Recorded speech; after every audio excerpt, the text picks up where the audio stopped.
Hello everyone, please welcome back to my channel. This is the part 2 of the last video, so this does not have any intro, so here's voiceover me, you'll have to do with that. And thank you so much for watching, and here's the beginning. You do know who is said to have drowned near here? He said, Shelley. And do you know what his wife Mary and friends did when they found his body? Corcordium, heart of hearts, I replied, referring to the moment when a friend had seized Shelley's heart before the flames had totally engulfed his swollen body as it was being cremated on the shore. Why was he quizzing me? Is there anything you don't know? I looked at him. This was my moment. I could seize it or I could lose it. But either way, I knew I would never live it down. Or I could gloat over his compliment, but live to regret everything else. This was probably the first time in my life that I spoke to an adult without planning some of what I was going to say. I was too nervous to plan anything. I know nothing, Oliver. Nothing. Just nothing. You know more than anyone around here.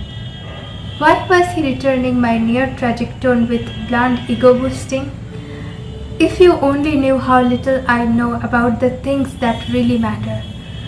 I was treading water, trying neither to drown nor to swim to safety, just staying in place, because here was the truth. Even if I couldn't speak the truth or even hint at it, yet I could swear it lay around us, the way we say of a necklace we've just lost while swimming. I know it's down there somewhere. If he only knew that I was giving him every chance to put two and two together and come up with a number bigger than infinity. But if he understood, then he must have suspected, and if he suspected, he would have been there himself, watching me from across a parallel lane with his steely, hostile, glass-eyed, trenchant, all-knowing gaze. He must have hit on something, though God knows what. Perhaps he was trying not to seem taken aback. What things that matter? Was he being disingenuous? You know what things. By now you of all people should know. Silence. Why are you telling me all this? Because I thought you should know? Because you thought I should know? He repeated my words slowly, trying to take in their full meaning, all the while sorting them out, playing for time by repeating the words. The iron I knew was burning hot. Because I want you to know, I blurted out. Because there is no one else I can say it to but you. There, I had said it. Was I making any sense? I was about to interrupt and sidetrack the conversation by saying something about the sea and the weather tomorrow and whether it might be a good idea to sail out to E, as my father kept promising this time every year. But to his credit, he didn't let me lose. I wouldn't say more. This is too much. I can't read more than that. You will kill me if you stop. For you in silence, somewhere in Italy in the mid-80s. So many before you have taken the chance and been rewarded. Why can't you? No answer. So many have balked. So why must you? No answer. You'll kill me if you stop. What I wanted to preserve was the turbulent gasp in his voice, which lingered with me for days afterward, and told me that if I could have him like this in my dreams every night of my life, I'd stake my entire life on dreams and be done with the rest. Kill me if I stop. By shouting his words, I was fleshing them out and giving them longer life, as though they had a life of their own now, a longer and louder life that no one could recover, like the life of echoes once they've bounced off the cliffs of Bee and gone to dive by the distant shoals where Shelley's boat slammed into the squall. People who read are hiders. They hide who they are. People who hide don't always like who they are. Do you hide who you are? Sometimes, don't you? Do I? I suppose. And then, contrary to my every impulse, I found myself stumbling into a question I might otherwise never have dared ask. Do you hide from me? No, not from you. Or maybe, yes, a bit. Like what? You know exactly like what. Why do you say that? Why? Because I think you can hurt me, and I don't want to be hurt. Then she thought for a moment. Not that you mean to hurt anyone, but because you are always changing your mind, always slipping, so no one knows where to find you. You scare me. I tore out a sheet of paper from a school notebook. Please don't avoid me. Then I rewrote it. Please don't avoid me. It kills me. Which I rewrote. Your silence is killing me. Way over the top. Can't stand thinking you hate me. Too pregnant. No, make it less lachrymose. But keep the tried death speech. I'd sooner die than know you hate me. At the last minute, I came back to the original. Can't stand the silence. Can't stand the silence. I need to speak to you. What? Our best moments were in the afternoon. After lunch, I'd go upstairs for a nap, just when coffee was about to be served. Then when the lunch guests had left or slunk away to rest in the guest house, my father would either retire to his study or steal a nap with my mother. By 2 in the afternoon, an intense silence would settle over the house, over the world, it seemed, interrupted here and there, either by the cooing of doves or by Anchise's hammer when he worked on his tools and was trying not to make too much noise. I liked hearing him at work in the afternoon, and even when his occasional banging or sawing woke me up, or when the knife grinder would start his whetstone running every Wednesday afternoon, it left me feeling as restful and at peace with the world as I would feel years later on hearing a distant foghorn of Cape Cod in the middle of the night.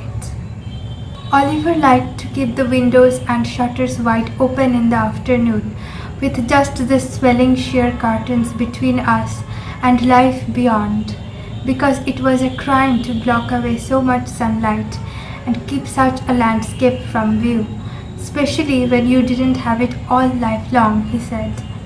Then the rolling fields of the valley leading up to the hills seemed to sit in a rising mist of olive green, sunflowers, grapevines, swatches of lavender, and those squat and humble olive trees stooping like gnarled, aged scarecrows, gawking through our window as we lay there on my bed, the smell of his sweat, which was the smell of my sweat, and next to me my man-woman, whose man-woman I was, and all around us muffled as chamomile-scented laundry detergent, which was the scent of the torrid afternoon world of our house. I look back on those days and regret none of it. Not the risks, not the shame, not the total lack of foresight. The lyric cast of the sun, the teeming fields with tall plants nodding away under the intense mid-afternoon heat, the squeak of our wooden floors, or the scrape of the clay ashtray pushed ever so lightly on the marble slab that used to sit on my nightstand. I knew that our minutes were numbered, but I didn't dare count them. just as I knew where all this was headed, but didn't care to read the mileposts. This was a time when I intentionally failed to drop breadcrumbs for my return journey. Instead, I ate them. He could turn out to be a total creep. He could change me or ruin me forever, while time and gossip might ultimately disembowel everything we shared and trim the whole thing down till nothing but fish bones remained. I might miss this day, or I might do far better, but I'd always know that on those afternoons in my bedroom I had held my moment. But I had heeded the warning, and as is said of juries who had unheard inadmissible evidence before it is stricken from the record, I suddenly realized that we were on borrowed time, that time is always borrowed, and that the lending agency exacts its premium precisely when we are least prepared to pay and need to borrow more. We arrived at Stazione Termini around 7 p.m.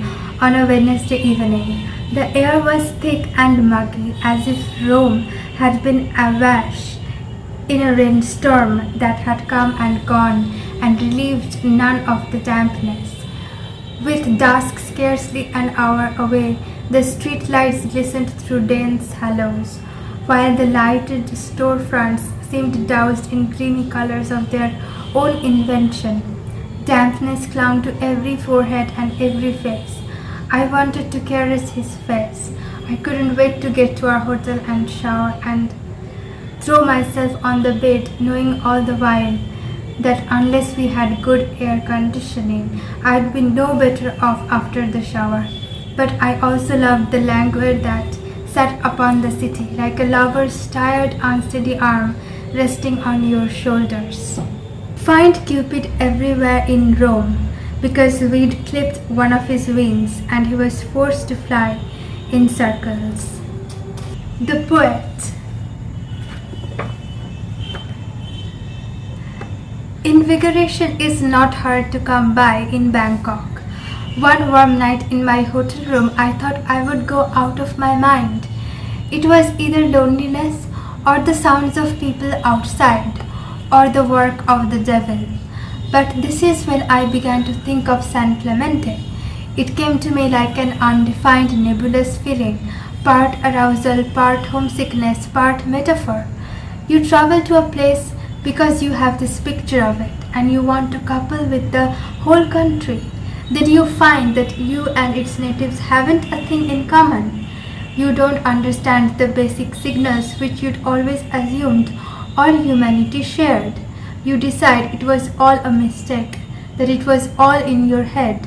Then you dig a bit deeper and you find that despite your reasonable suspicions, you still desire them all, but you don't know what it is exactly you want from them or what they seem to want from you, because they too, it turns out, are all looking at you with what could only be one thing on their mind. But you tell yourself you are imagining things and you are ready to pack up and go back to Rome because all of these touch and go signals are driving you mad. But then something suddenly clicks, like a secret underground passageway, and you realize that just like you, they are desperate and aching for you as well.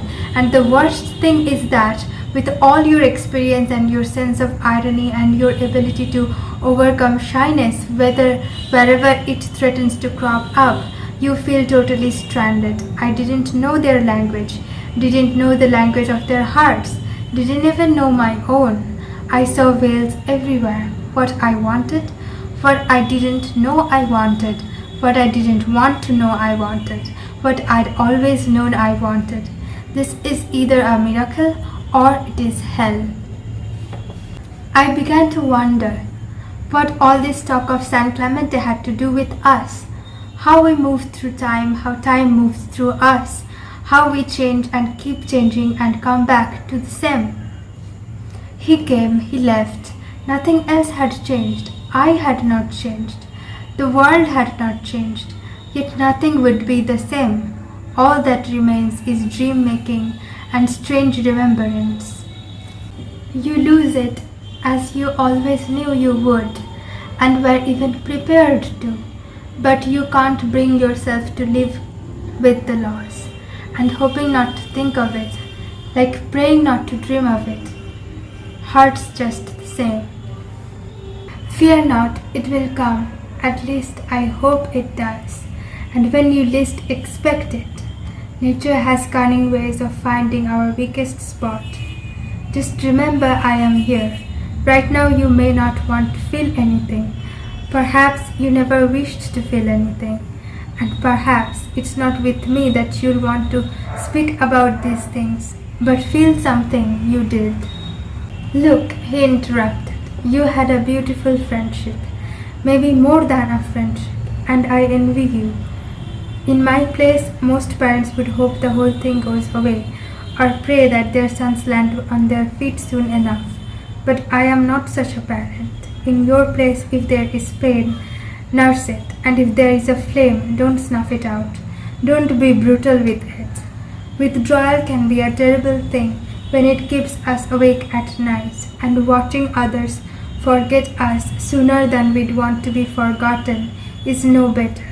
We rip out so much of ourselves to be cured of things faster than we should that we go bankrupt by the age of 30 and have less to offer each time we start with someone new. But to feel nothing so as not to feel anything, what a waste. Then let me say one more thing, it will clear the air. I may have come close, but I never had what you had. Something always held me back or stood in the way. How you live your life is your business. But remember, our hearts and our bodies are given to us only once. Most of us can't help but live as though we've got 2 lives to live. One is the mock-up, the other the finished version. And then there are all those versions in between. But there's only one, and before you know it, your heart is worn out. And as for your body, there comes a point when no one looks at it, much less wants to come near it. Right now there's sorrow. I don't envy the pain, but I envy you the pain. We may never speak about this again, but I hope you'll never hold it against me that we did. I will have been a terrible father if one day you'd want to speak to me and felt that the door was shut or not sufficiently open. Gorgordium, heart of hearts. I've never said anything truer in my life to anyone. We had found the stars, you and I, and this is given once only. 20 years was yesterday, and yesterday was just earlier this morning, and morning seemed light years away. I'm like you, he said. I remember everything. I stopped for a second. If you remember everything, I wanted to say, and if you are really like me, then before you leave tomorrow, or when you are just ready to shut the door of the taxi and have already said goodbye to everyone else, and there's not a thing left to say in this life, then just this once, turn to me, even in jest, or as an afterthought, which would have meant everything to me when we were together, and as you did back then, look me in the face, hold my gaze, and call me by your name.